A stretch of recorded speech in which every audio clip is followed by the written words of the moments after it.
Yunus Emre Divan. Yunus Emre'nin tarihi hayatı. Yunus Emre'nin evlenip evlenmediği, çocuklarının olup olmadığı tam olarak bilinmemektedir. Yine Bektaşi vilayetnamesinde Hacı Bektaş Veli'nin Yunus'a buğday yerine nefes vermek istemesi üzerine Yunus ben nefesi neyleyeyim, ehil riyalim var diyerek nefesi reddeder. Onun bu sözlerinden evlenip çocuklarının olduğu anlaşılmaktadır. Ayrıca başkanlık arşivindeki 871 sayılı Konya defterinde Hicri 924, miladi 1519 tarihli bir belgede Yunus'un oğlunun adı İsmail olarak geçmektedir. Söz konusu belgede adı geçen Yunus gerçekten bizim Yunus ise İsmail de oğlu olabilir. Diğer taraftan divanındaki bir beyitten hareketle denilebilir ki Yunus Emre 2 defa evlenmiş ve bu eşlerinden çocukları olmuştur. Söz konusu beyit şöyledir: Bunda dahi verdin bize oğlu kız çiftü helal, andan dahi geçti arzum benim ahım didar için. Ya Rabbi, bu dünyada bize bir kız, bir oğlan, 2 evlat ile 2 de helal eş verdin. Ben bu arzulardan da geçtim. Benim ahım, inleyişim, zikrim, cemalini görmek içindir. Yukarıdaki bilgiler ışığında Yunus Emre'nin evlendiği ve bu evlilikten 2 çocuğu olduğu söylenebilir. Bu sonuç gerçekte İslam'ın ve tasavvufi düşüncenin ruhuna da uygundur. Çünkü dinimizde ruhbanlık yoktur. Yunus Emre'den bahseden en eski kaynaklar onun ümmi olduğunu belirtirler. Aşık Çelebi, Yunus'un medresede başarılı olamayıp Tanrı Mektebi'nde, tekkede, bir kamil insan huzurunda ders gördüğünü, eğerçi ümmidir ama Debistan-ı Kuds sebak hanlarından ve kitab-ı nahnu evrasnal ilme min hayyin la yemud. Biz ilmi ölmeyen diriden miras aldık. Varak gerdanlarındandır cümlesiyle ifade eder. Bektaşi geleneği de Yunus'u ümmi kabul etmektedir. Daha sonra Osmanlı şiiri tarihini yazan Gib, Yunus'la ilgili dikkat çekici ilk makaleleri yazan Rıza Tevfik, Osmanlı müelliflerini kaleme alan Bursalı Mehmet Tahir, Sefine-i Evliya adlı eserin yazarı Hüseyin Vassaf ve bu zatların izinden giden diğer bazı araştırmacılar, şairin okuma yazma bilmediğini, medrese eğitiminden geçmediğini kabul etmişlerdir. 1762 senesinde vefat eden Halveti Şeyhi İbrahim Haas yazmış olduğu tezkirede Yunus'un önceleri müftü olduğunu, rivayet olunur ki Şeyh Emrem Yunus Kuddise Sirruh Hazretleri Tapduk Yunus'un halifesidir. Tapduk Yunus Kuddise Sirruh Hazretleri'nin çeşmi mübarekleri alil idi ve ümmi idi. İlmi batında ve tevhidde yeganeyi rüzgar idi. Emrem Yunus Hazretleri evailinde alim ve fazıl idi ve müfti idi sözleriyle belirtir. Bursalı İsmail Hakkı da aynı görüştedir. Nitekim çıktım erik dalına şiirini açıkladığı eserinde Yunus Emre önceleri yaşadığı şehrin müftüsüymiş diyerek Yunus'un medrese eğitimi gören bir müftü olduğunu söyler. Abdülbaki Gölpınarlı'ya göre Yunus, Bostan ve Gülistan'ın yazarı Sadi'den ve Mevlana'dan tercümeler yapacak kadar Farsça biliyordu. İyi bir eğitim görmüştü. Devrindeki medrese eğitimini tamamlamış olup olmaması hususu tam olarak cevaplanamasa da Yunus iyi bir öğrenimden geçmiştir. Abdülbaki Gölpınarlı, divanındaki bilgilerden hareketle Yunus Emre'nin Konya'da tahsil görmüş olabileceğini tahmin eder. Fuat Köprülü, Yunus'un tahsili konusunda kesin bir sonuca ulaşamamıştır. Yunus'un hem arif hem de alim olduğunu söyleyen Köprülü, ariflerin ilahi ilhamla bilgi elde ettiklerini belirtmekle beraber Yunus'un eline kalem almadığı görüşüne de katılmaz.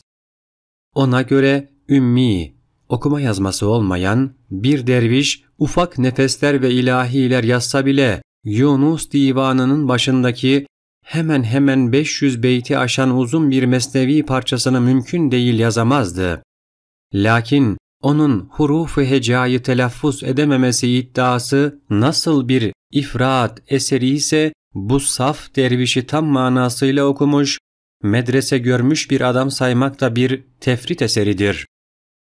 Köprülü, Türk edebiyatında ilk mutasavvıflar, adlı eserinin bir başka yerinde daha açık bir ifadeyle Yunus'un okumuş olduğunu belirterek, o, devrin ilmi ve felsefi sistemlerine Yunus divanında yer yer beli işaretler vardır. Onları gördükten sonra Yunus'un ümmiliği hakkındaki anneannenin hiçbir zaman tarihi bir hakikat sayılamayacağı büsbütün anlaşılır, der. Faruk Kadri Timurtaş'a göre ise Yunus ümmi değildir. O, sistemli bir eğitimden geçmiştir. Araştırmacı şairimizin divanından hareketle bu hükmü vermekte ve Yunus büyük ihtimalle tahsilini Konya'da yapmıştır demektedir. Yunus'un Konya'da öğrenim gördüğü düşüncesi muhakkak divanındaki Mevlana ve Konya ile ilgili birkaç beyitten kaynaklanmaktadır. Şu da bir gerçektir ki 13. asırda Konya Türklerinin Anadolu'yu fethettikten sonra sürekli işlenmiş bir ilim ve eğitim merkezi haline getirilmişti. Bazı araştırmacılar Yunus Emre'nin ümmiliğini Hazreti Peygamber'den kinaye bir ümmilik kabul ederler. Buna göre Hazreti Peygamber'in özellikleriyle donanmak için bir sufi Yunus gibi ben ümmiyim diyebilir. Tomar-ı Turk-ı Aliye adlı eserin yazarı Sadık Vicdani, Yunus'un ümmi olmadığı halde Hazreti Peygamber'in vasfıyla vasıflanmak için ümmi bilindiğini anlatırken şunları söyler. Peygamber Efendimiz Hazretleri gerçekte ümmi bir nebi fakat ilk ve son bütün ilimleri bilen kainatın efendisi, varlığın tek iftihar kaynağıdır. Kainatın Fahri Efendimiz'e has bir özellik olduğundan ayrı bir üstünlük olan ümmi ünvanını gerçekte ümmi olmadıkları halde sufi ve şeyhler arasında mahlas olarak kullananlar olmuştur. Meşhur şeyh Yunus Emre bunlardandır. Nihayet bu ifadelerden anlaşılacağı gibi Yunus'un öğrenimi konusunda iki zıt görüş vardır. Bu ikilik onun şiirlerinde de görülür. Yunus bazı beyitlerinde okumadığını söyler. Ne elif okudum ne cim, varlıktandır kelecim. Bilmeye 100.000 müneccim, talihim ne yıldızdan gelir. Ben ne elif ne de cim, ebced okudum. Sözlerim Cenab-ı Hakk'ın ilhamıdır. 100.000 müneccim, yıldız ilmiyle uğraşan astrolog, benim talihimin hangi yıldıza bağlı olduğunu, gönlümden dilime dökülen doğuşların kaynağını bilemez. Yerde gökte bu aşk ile aşktan gelir bu söz dile, biçare Yunus ne bile ne kara okudu ne ak. Yunus birkaç yerde de usulü din okuyup öğrenimden geçtiğini söyler. O usulü din terkibiyle hadis, fıkıh ve kelam gibi ilahiyet ilimlerini kastetmektedir. Benim gibi mücrim kul var ise bir daha bul, dilimde ilmi usul, gönlümde dünya sever. Anlamı, benim kadar günahkar bir kul arasan da bulamazsın. Öyle ki Hakk'ın varlığını binbir delil ile ispat etmeye çalışan usul ilmiyle ilgili ne kadar bilgi varsa onları sanki bilmiyormuşum gibi dilime dolamışım. Gönlümü dünyaya bağlamışım. Yeryüzünde böyle iki yüzlü bir günahkar daha var mıdır? Mescedu medresede çok ibadet eyledim. Aşk oduna yanuban ondan hasıla geldim. Anlamı, mescit ve medresede çok ibadet ettim ama ben asıl aşk ateşine düşünce meydana geldim, yeniden doğdum. Yunus Emre bazı beyitlerinde dünya ilimlerini öğrendikten sonra bunlardan vazgeçerek ilahi aşka yöneldiğini ima etmektedir.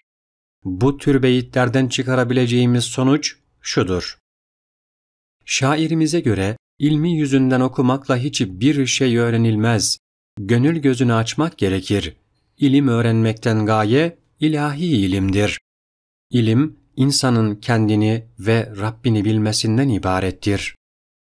İlim ile hikmet ile kimse ermez bu sırra, bu bir acayip sırdır, ilme kitaba sığmaz.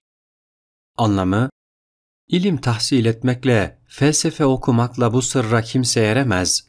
Hakkın sırrı acayip, şaşılacak bir sırdır.